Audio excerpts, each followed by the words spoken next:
ఇచ్చిపెట్టి వచ్చారు. ఇంకా అడవిలో పోయి ఉందాము అటు ఇటు అనుకుంటాను. సరే ఇచ్చట చేయనని వీరిని ఎదురు వదులు వారు ఎవరు లేరు. మళ్ళీ ఎవరు వస్తున్నారు ఇక్కడికి కూడా. ఎందుకంటే దేవుడు గడ చోట జాతర, మాత్రం ఉన్నాడు కాబట్టి వస్తారు. అది చెట్టు పైన కానీ కింద గాని గుట్ట పైన గాని గట్టు పైన గాని వీరు ఎచ్చట్లున్నాడు వందలాది జనము తప్ప కొమ్మల్లి ఆడికి కూడా వస్తున్నారన్నమాట. వాడు ఏమంటారు ఎక్కినా, అయ్యా ఎందుకు వచ్చినవయ్యా నువ్వు అంటే, నాకు ఉపదేశం ఇయ్యందయ్యా. మరొకడు నాకు చదువుకుంటే ఇక్కడ చదువు చెప్పిస్తాడు, సంస్కృతం అదో ఇదో. ఇంకోడు వస్తాడు, ఇంకోడు చెప్పిన పని చేస్తాడు, నన్ను ఉంచుకోండి. ఇంకోడు వస్తాడు చేయదునని. కొందరు ఊరక చూసిపోదాం. ఎందుకు వచ్చినావు చూస్తామా తప్ప ఆశ్రమం. అట్లా ఇట్లు దినములకి ఎందరో ఈ అడవిలోనికి కూడా రాసాగిరి. అంతేగాక కొందరు వచ్చి అప్పుడు ఆ కాలంలో రూపాయలు ఇస్తారా ఏమన్నా, పైసనో 2 పైసలు పెట్టేది. పైసా 2 పైసలు పెట్టి అక్కడ తిష్ట వేసుకొని కూర్చున్నారు ముచ్చట పెట్టుకుంటా. అరే ఇదంతా ఏమిటి, 1 పైస పెట్టేది 2 పైసలు పెట్టేది, నమస్కారం చేసేది, విశ్రాంతికి భంగం కలిగించినట్టు ఏదో ముచ్చట పెట్టుకుంటే అక్కడ కూర్చోలేదు అన్నమాట. ఇటువంటి ఘటాలు అనేకమైనాయన్నమాట. ఇక నేను ఉండను, ఎవరికి ఎరగపడకుండా ఎక్కడికైనా అనుకున్నాడనమాట. అని ఎవరికి చెప్పక మధ్యాహ్న సమయమైంది. ఇంట్లో అమ్మగారులు వంట చేశారన్నమాట, చేస్తున్నారు. ఇక అవుతుందన్నమాట. ఓ చెంబ పట్టుకున్నాడు. అందరు చూస్తే చెంబట్టుకుపోతాడో అనుకున్నారు. గైకొని బహిర్దేశకని పోదామని చెప్పి పోయి హరిగంగ కవ్వలో ఉన్నాడన్నమాట. హరిగంగ అని చెప్తే ఇంతకు ముందు దానికి అవతల ఒక పెద్ద గుండ్లు గిట్లున్నాయన్నమాట. ఇది పెద్ద గుండు, ఇది ఇట్లా నడుమ త్వర ఉందన్నమాట. అవతలికి పోయిందన్నమాట. చెప్పక మధ్యాహ్నం ఎచ్చటినైనా పోయినాడనమాట. అక్కడ కూర్చున్నాడు. ఆ గుడిలో కొంచెం స్థలం మంచిగుంది. ఆ స్థలంలో మీరు కూర్చొని అఖండ ఆత్మానందంలో ఉన్నాడు. ఆనందో బ్రహ్మ, ఆనందంగా ఉంటాను అనుకుని అట్లా ఉంటున్నాడనమాట. శాంతిని పొందుతున్నాడనమాట.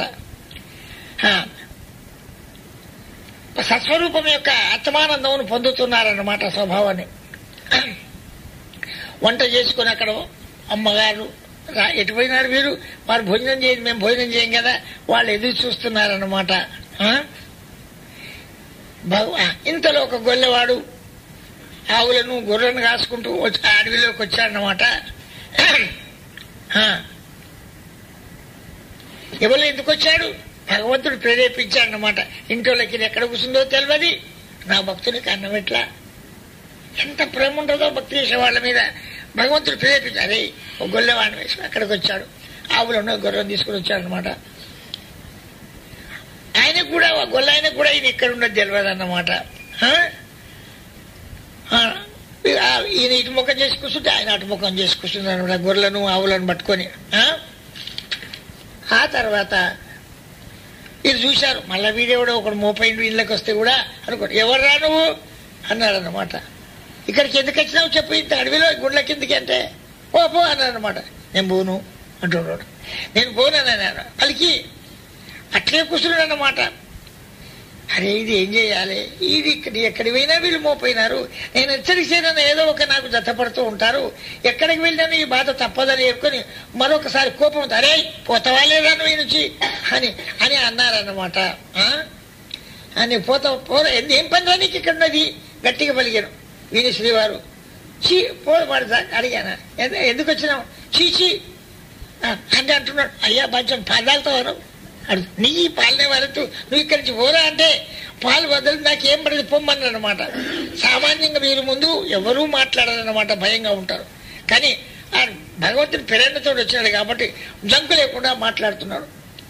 భయమే లేక మీరు దర్శనం దగ్గర నుంచి ఆయన కళ్ళు మూసుకొని ధ్యానం చేస్తే ఆయనతో ఉన్న చెంపు గుంజుకున్నాడే పట్టుకొని పోయి చెప్ప మంచి తాజా పాలని అవలై వెండిండు. ఆ చెంబున్న పాలు తీసుకొచ్చి ఉరికి తీసుకుని వచ్చాడనమాట. అయ్యా ఇగో 2 పైసలు. ఆ కాలంలో ఇంకా రూపాయలు ఎక్కడి, 2 పైసలు చెంబు నిండా పాలు తెచ్చినా తాగు అంటున్నాడు అనమాట. అప్పుడు అనుకున్నాడు, అరే అని అప్పుడు అనుకున్నా పాలు 2 పైసలు పెట్టి పోయినాడు అనమాట. అవును నారాయణ గారు అనుకున్నారు, భగవంతుని ఏమి ఇష్టమో కానీ ఎవ్వరు వలదని గుహలో కూర్చున్నా గాని ఒక్కరి దూరించాడు. ఊటికే పోనని ఇంటికి పోనంటే పాలు పంపాడు. బిడ్డకు ఆకలి సమయం అయిందని పాలు పంపాడు. పైసా ముట్టను అంటే పైసలు తీసుకుని వీడొచ్చాడు. ఇక నేను ఏం చేయాలి?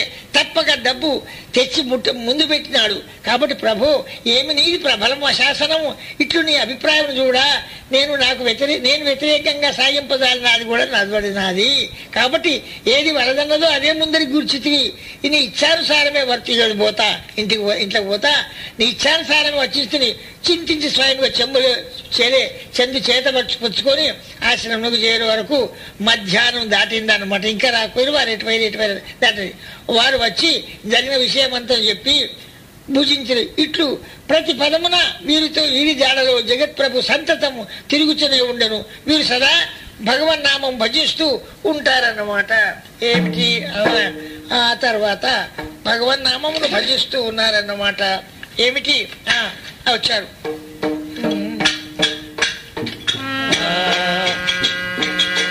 రామ ఎవరి నామము, అయోధ్య ఎవరి ధామము, అట్టి రఘునందనుకు మా యొక్క ప్రణామ. రాముడు ఎవరి నామము, అయోధ్య ఎవరి ధామము, అట్టి రఘునందనుకు మా యొక్క ప్రణామము. రాముడు నామము, అయోధ్య ఎవరి ధామము, అట్టి రఘునందనుకు మా యొక్క ప్రణామము. శ్యాముడు ఎవరి నామము, శ్యాముడు ఎవరి నామము, గోకులమెవరి ధామము, అట్టి నందనుకు మా యొక్క ప్రణామము. శ్యాముడు ఎవరి అట్టి నందనందను, శంకరుడెవరి నామము, కాశీ ఎవరి ధామము, అట్టి భోలా శంకరుకు మా యొక్క ప్రణామము. పాండురంగెవరి నామము, పండరి ఎవరి ధామము, అట్టి దయ సింధువుకు మా యొక్క ప్రణామము. వెంకటరమణ ఎవరి నామము, తిరుపతి ఎవరి ధామము, అట్టి ఆపద్బాంధవుకు మా యొక్క ప్రణామము. హనుమానెవరి నామము, నీలగిరెవరి ధామము, అట్టి కృపా సముద్రునకు మా యొక్క ప్రణామము.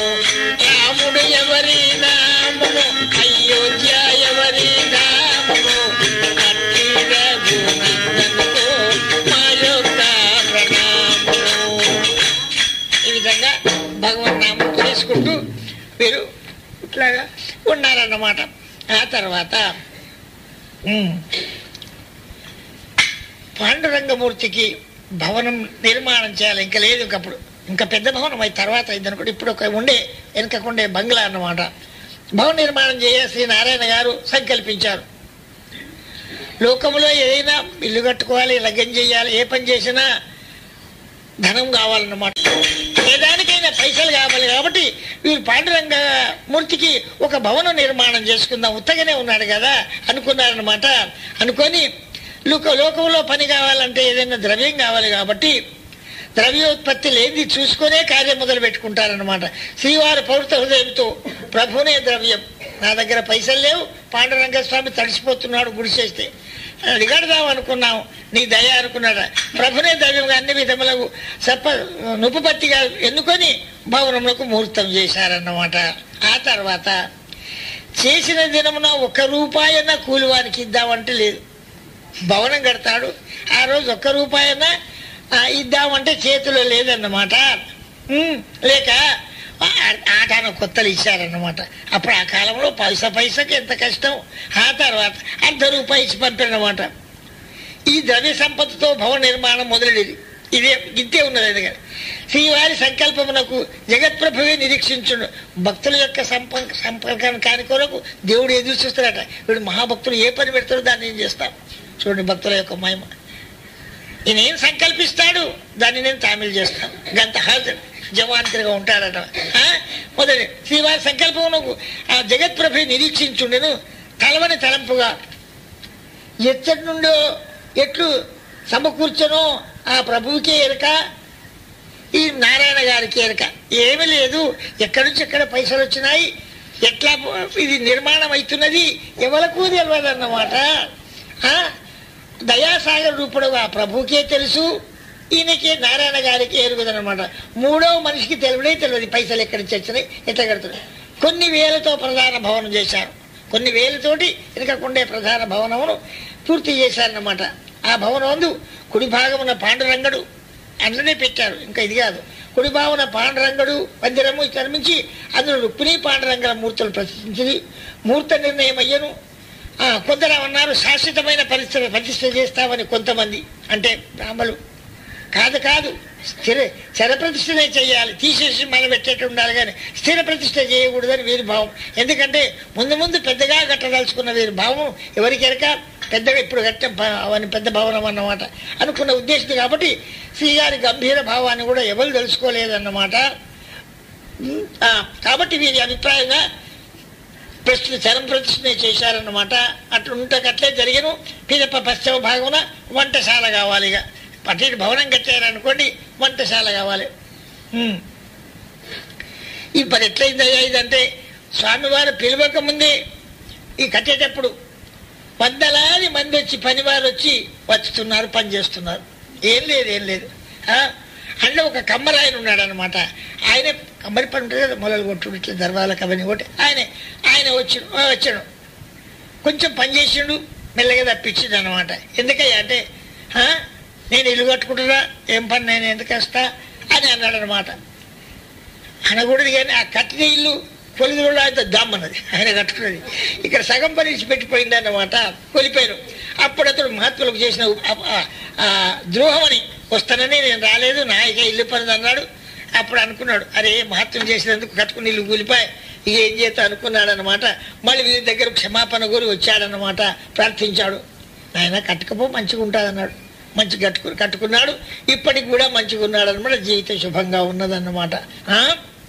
పెద్ద వంటశాల కావాలి, భోజనం వంటలు అన్నీ అనుకున్నాడు. ఏం చెయ్యాలి అనుకున్నాడనమాట.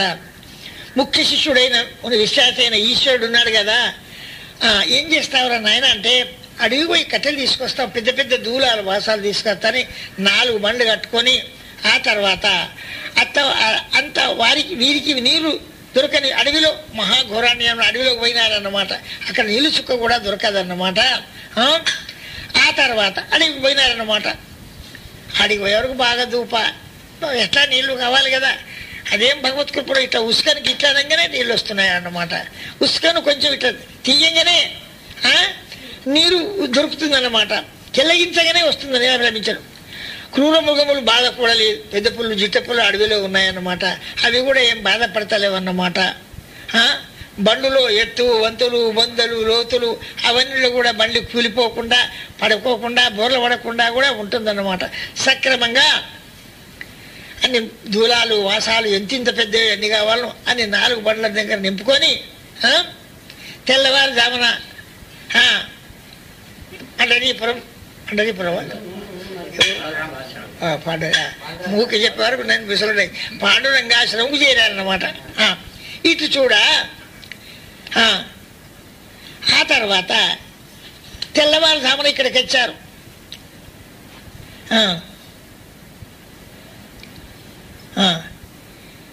శ్రీవారికి తెల్లవారుజామున కృష్ణుడు కనపడుతున్నాడు.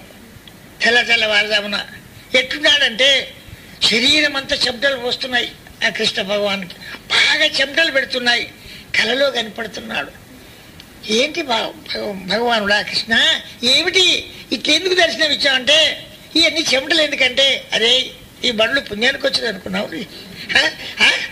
ఎవరు తెచ్చిందా ఇన్ని లోయల్లో లొంతల్లో పడకుండా, ఇంత ఎడ్డను మింగకుండా, నీళ్లు వాళ్ళు లేకుండా చచ్చిపోకుండా తెచ్చిందా, ఇటు చూడు బండ్లు వచ్చాను. అంత బండ్లు వచ్చి ఇక్కడికి వచ్చి పట్ట ఇరిగిపోయినాయి. ఎప్పుడో ఇరిగిపోయినాయి బండ్లు.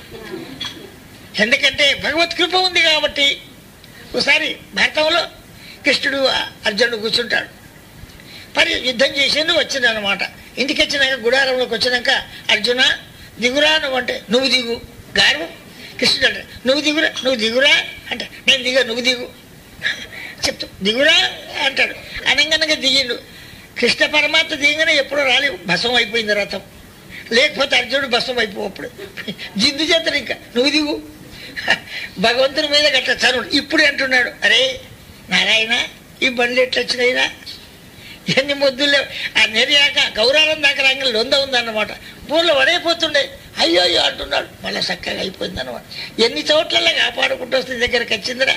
ఏరా ఇంకా నన్ను అడుగుతున్నావు, చెమటలు బాగానే పెట్టాయి, నేనే బండ్లు పట్టుకొని రావడము, ఏం పని రా, భక్తుల పని నేను స్వయంగా చేస్తాను అని అవి ఇప్పుడు ఇక్కడ దాకా. ఇప్పుడు చూడు 4 బండ్లు నొగల కాడికి ఇరిగి పైపడినాయి.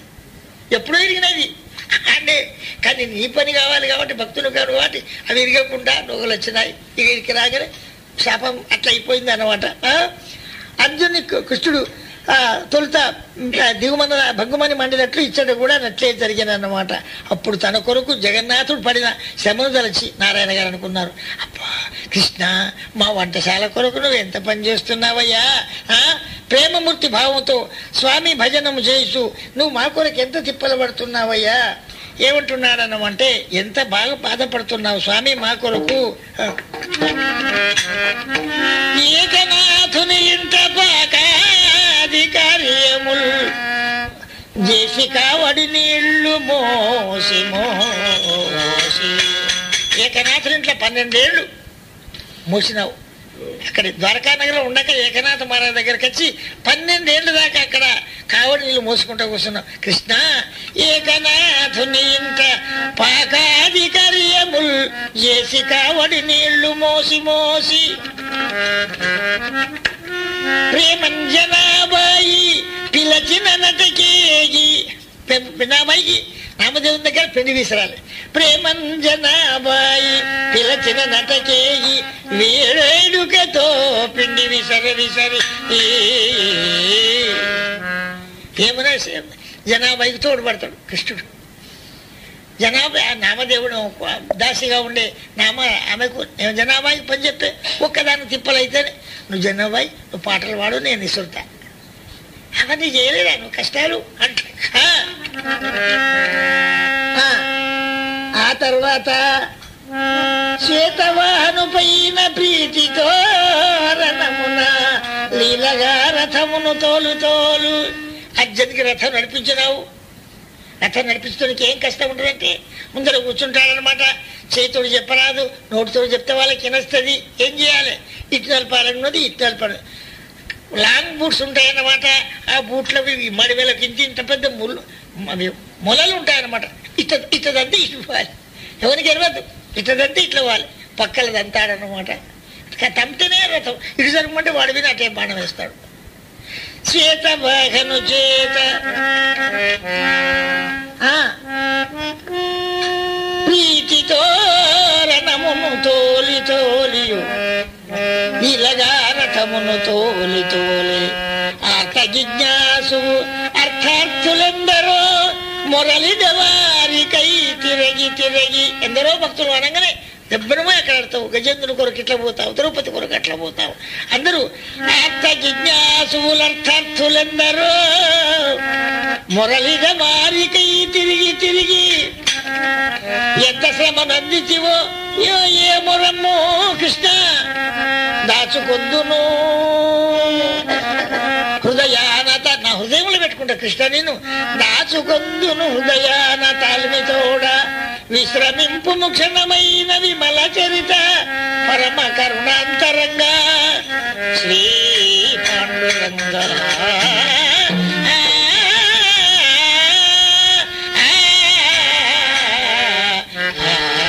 కృష్ణ ఇంతమందికి సేవ చేశావు, అట్లాగే ఇప్పుడు కూడా అట్లా చేస్తున్నావా? నేను దాచుకుంటాను హృదయంలో. ఏదో సర్జేస్తాను. సర్వం ప్రభులీలే అని భావించి వంటశాల కట్టే కార్యక్రమం కూడా పూర్తయిపోయింది. భక్తుల కంటే గట్ల చేస్తారన్నమాట. ఈ నారాయణ గారు భగవద్విషయం లేని యొక్క సమయం గడిపేవాళ్ళు కాదు. భగవద్విషయం లేకుండా ఎప్పుడు సమయంగా వృధా మాటల్లో ఉండకుండా వాడనమాట. పూజను, జపము, భజనను ఇది సంతతం వ్యసనముగా, వ్యసనం అన్నట్టు జపము, పూజను, ధ్యానము ఇవన్నీ ఆశ్రమన జరపబడుచుడును. వీరికి మొదటి నుంచి కూడా నామప్రేమ. నామస్మరణ చేసాం చెప్తారు. నామస్మరణ దండయోగాయం నహి పశ్యామో భవతరణే రామ హరే కృష్ణ హరే తవ నామ వదామి సదాను హరే. పెద్ద జీఎల్ స్వామి వచ్చినప్పుడు నేను హార్డ్ వాయించాను, ఇతరే తబలా వాయించాడు అనమాట. అంత చిన్నప్పుడు కూడా ఇదే పాట పాడినాను. నామస్మరణ ధన్యముగాయం నహి పశ్యామో భవతరణే రామ హరే కృష్ణ హరే తవ నామ వదామి సదాను హరే. ఈ విధంగా భజనలు నామం అంటే ఈ భావానంద స్వామికి చాలా ప్రేమ కాబట్టి, అత్యధికము కాబట్టి నామానికి నామికి భేదం లేదని, దూరం ఉండదని, దారం కట్టిన పతంగిలాగా నామం చేస్తే నామైన భగవంతుడు వస్తాడని. పతంగికి దారం కట్టేస్తే మీకుంటాడు, కానీ దారం మన చేతిలో ఉంటుంది, ఇటు వస్తుంది.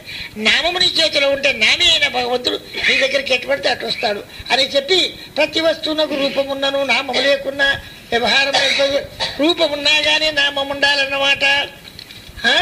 కాబట్టి అట్లాగంటారన్నమాట. నామం ఉంటే ఏదైనా వస్తువు తీసుకొచ్చి పెట్టారు, వస్తువు ఉంది, దాని పేరు తెలియదు. నామం చెప్తేనే ఏ విగ్రహమో తెచ్చిస్తారు మీకు, ఇదే విగ్రహం అని తెలియదు, ఏమో అంటావు. అట్లాగే నామం అవశ్యంగా ఉండాలి, రూపం తెలుసుకోవడానికి నామం అవసరం ఉండాలంటారనమాట. నామం ఉండడం చేత ఏమైందంటే అది వస్తువు దొరుకుతుంది అనమాట. మనం ఏమంటాం, ధూపైతుంది అంటే ఎవడిస్తాడు? వాటర్, పానీ, నీళ్లు, తన్ని, ఇట్లా ఏదైనా పేరు చెప్పు, నీరు పేరు చెప్పు అంటే తీసుకొచ్చిస్తాడు. నామం ఉంటే రూపం దొరుకుతుంది అన్నమాట, యాదించుకోండి. ఏదైనా దాని పేరే చెప్పకపోతే ఎవడేం తెచ్చిస్తాడనమాట. కాబట్టి ఎంత పెద్ద ఆకృతిలో దానికి కూడా పేరు ఉండాలి, అంటే నామం చెయ్యాలి అనే అర్థం అన్నమాట. నామంకే కట్టుబడి ఉంటుంది వస్తువు. బంగారం కావాలంటే అనకపోతే వాడు ఏమిస్తాడు? ఇనిపిస్తాడు ఏదో. అట్లాగే నామం అంత పెద్దదన్నమాట. అఖండ శ్రీమ భగవన్నామ పదాకరణము సూత్రము కాబట్టి తాను మహా అట్లాగా చేస్తుండేవాడు అనమాట.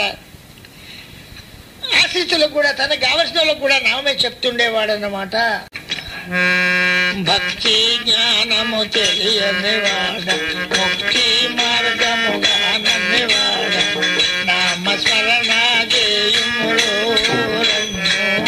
మాయన్న నీ కామక్రోధముల నగునులో కన్నో మాయన్న.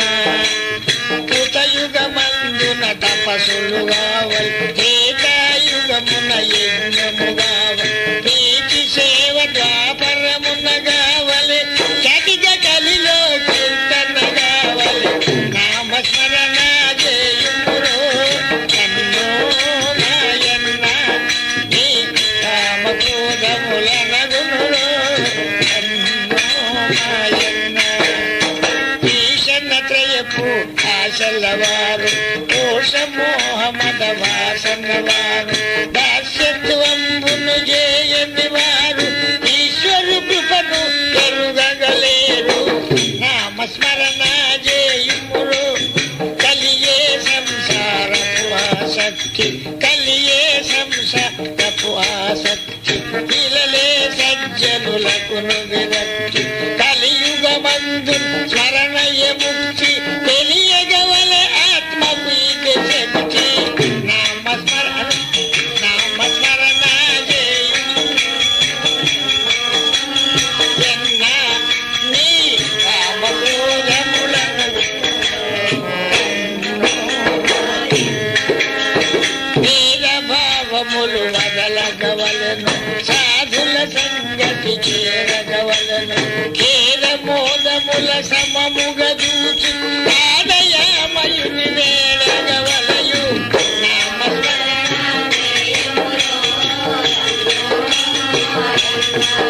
నీ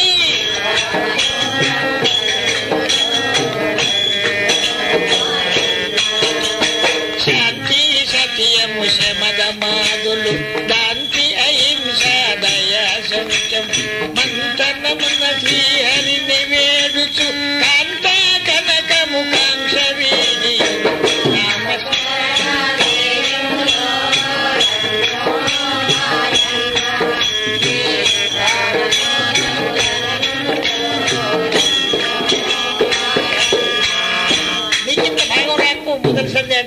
చరణాలు అయినా కన్నా అయితే అదే విధంగా వాళ్ళందరికి వచ్చిన వాళ్ళందరికీ కూడా ఇదే చెప్తున్నాడు అనమాట. నామస్మరణ చేయండి అయ్యా, అర్థం చెప్తే గంటలు అవుతుందని సప్పుడే కోరుకుంటున్నాను. అట్లాగే చేస్తున్నారన్నమాట.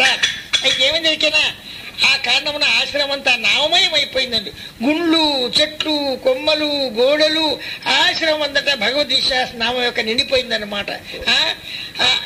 శ్రీవారికి అమిత నామ ప్రేమ ఉండేపటికే స్వామిని ఆకర్షింపబడి ఈ స్థానమున వీరును హెచ్చరికైన నేగినను ప్రభువే సంతతం నిర్వహింపబడుచున్నట్టు. ఎట్లా ఊకే నామం చేసిన స్థలంలో మీరు ఎప్పటికైనా ఏదరికైనా పోతే వాళ్ళు భజన చేయకున్నా భజన అయ్యేదన్నమాట. ఇక్కడ కూడా ఎప్పుడు జరుగుతుంది కదా, ఒక ఘటన చెప్తారు. ఒకనాడు నారాయణ ఎప్పటికీ నామం చేసి ఉన్నది కాబట్టి నారాయణ గారు లేనప్పుడు ఆశ్రమమున నరసాంబ గారు, యశోదమ్మ గారు ఇద్దరుండ్రి. చూడు వాళ్ళు కాపాడుకోకుండా మానం కాపాడకుండా రాశారనమాట. ఏం జరిగినా ఇద్దరు సంటి పిల్లలు ఉన్నారు, మాత్రమే ఉండి. అప్పుడు వాద్యాలు తాళాలు చిరుతలు హార్మోన్తో వాళ్ళు ఏం చేస్తారన్నమాట, భజన సల్పి వారెవరు ఇద్దరే ఉన్నారు, వీళ్ళు పోయినారు. వీరు అంతస్తులో నామం సల్పుదురు కానీ బహిరంగ భజన ఇచ్చటానున్న వారికి చేయరాదు. తన భార్యకు తన చెల్లెకు అనకూడదు. కానీ గట్లా బ్రాహ్మలు మెల్లగా అనుకోమంటే అనుకుంటాం కానీ తాళరాగాలతో వాళ్ళే చెప్తున్నారు, తాళరాగాలతో వాళ్ళ రాదన్నమాట. ఇక్కడ ఉన్న వారికి చేయరాదు కదా. ఆశ్రమునకు 3 మైళ్ళ దూరంలో మాముదాల గ్రామం ఉన్నదన్నమాట. మా ఇప్పుడేం చెప్పింది వీరి తల్లిగారు భవానంద స్వామి అత్తగారు, నాకు మర్చిపోతు అత్తగారు మాముదాల అనే గ్రామం ఉన్నదన్నమాట. ఇది మహనీయుని అత్తవారి ఊరు.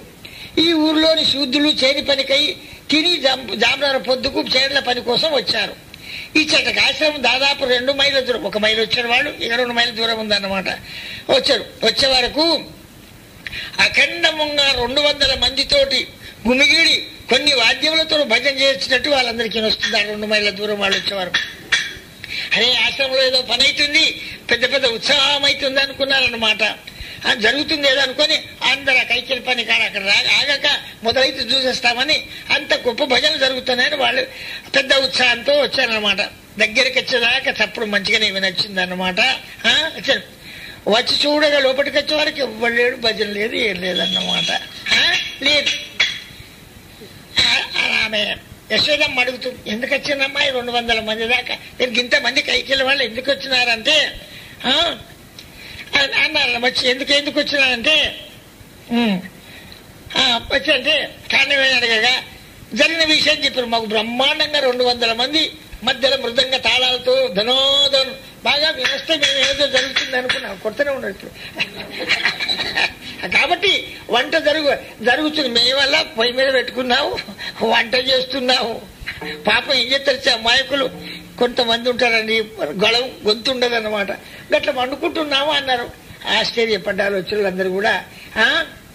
అయితే దీనివల్ల ఏమిటంటే స్వామి లేకున్నా ఊకే చేసిన భజనలు అక్కడ భజన జరుగుతూ ఉంటాయి. బెదిరికం కొరకు చెప్పేది. ఇక్కడ కూడా ఒకళ్ళు నిద్రపోయినా, ఒకడు ఇల్లు కలవన్నా, ఒకడు పక్క అదంతా ఒకనాడు చేయరా అంటే నా 2 గంటలు చేసినామంటే భోజనం 2 గంటలు కాదు, వాళ్ళు చేయలేదనుకోండి. అయినా ఎప్పటికీ చేసిన స్థలం కాబట్టి అక్కడ అది వరదాకా స్వామి చేసిపోయాడు, ఇక్కడ నామం జరిగిన స్థలం కాబట్టి ఇప్పుడు మీకు గంటగా అది నచ్చింది అన్నమాట. మీరు బీగిపోతారు, ఇక్కడ భజన లేదు, భక్తులు ఆయన వండి ఇంత బద్ద అయిపోయింది అనుకుంటారన్నమాట. అట్లా అనుకోకండి, ఊరికే భజన చేసి ఇమిడిపోయిందన్నమాట. ఆ అరలో, ఆ ప్రాంతంలో, ఆ భవనంలో నీకు ఇన్రాకపోతే ఏంది, అంతరంగికంగా భజన జరుగుతూనే ఉన్నదన్నమాట. గంట కష్టపడి అక్కడ నామం పెట్టి జరిగే భజనలో ఈ కళకళ అంతా ఎట్లా వస్తున్నది, దానివల్లే వస్తుందన్నమాట. స్పష్టముగా భగవంతుడు ఎక్కడైతే అధికమైన భజన జరిగి ఒక కారణం చేత ఏదో 1 గంటనో ఏదైనా భజన బంద్ అయితే అనుకోకు. ఇప్పుడు చూన్నారు కదా, వాళ్ళు ఎవరు లేరు, మాకు చేత కాదు, కానీ మీకు అంత దూరమే నచ్చింది కాబట్టి మళ్ళీ అనకండి ఇంత మంచిగా జరిగే స్థలంలో భజన చేస్తలేరు అని మీరు కూడా అనకండి. అప్రకటంగా లేదు, అప్రకటంగా భగవంతుడి నామం బాగా జరుగుతుందన్నమాట. ఇది శాస్త్రీయం, మాత్రం అనుభవం కూడా కలదు. అటులే అప్రకటముగా నామ భజన ఎప్పుడూ ఇక్కడ జరుగుతుంది. అప్రకటం అంటే మందికి రాదు కానీ మనసులో అనుకుంటారు అని అర్థం అన్నమాట. ఈ ఆశ్రమ రక్షణ జగన్నాథుడే చేస్తున్నాడు అన్నమాట. అడవిలో దాని రక్షణ ఎవరు చేస్తున్నారు, ఒక గోనె తట్టు కట్టుకున్నారు, కుక్కలు రాకుండా ఏమైనా అవి జంతువులు రాకుండా